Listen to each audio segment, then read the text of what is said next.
The man who moved into his daughter's New York college dorm and then subjected her friends to forced labor and prostitution was sentenced to 60 years behind bars today. Lawrence Ray, found guilty at trial back in April of sex trafficking, forced labor, conspiracy, and extortion. CBS 2's Alice Gaynor was in the courtroom.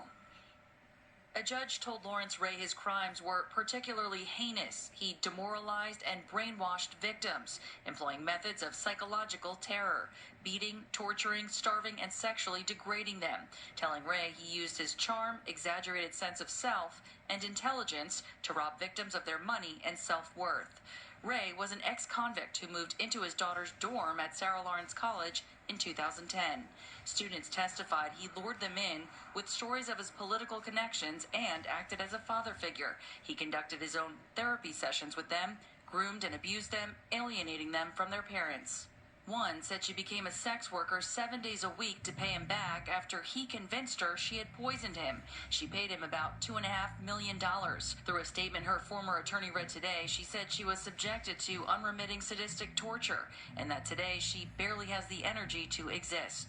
He once bound her to a chair and put a plastic bag over her head, almost suffocating her.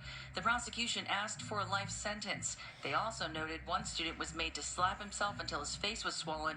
One had pliers placed around his tongue and a knife held to his throat. The defense argued for a sentence of just 15 years.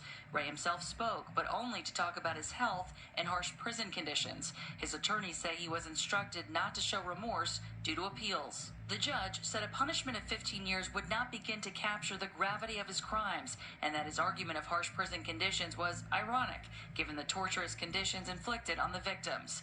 The judge said Ray attempted to extinguish lives and wanted to send a message to others who think they can get away with a crime like this. The 63-year-old was sentenced to 60 years. Ray was ordered no contact with any of the victims. His attorneys noted there was no one there on his behalf. Outside of federal court in Lower Manhattan, Alice Gaynor, CBS 2 News.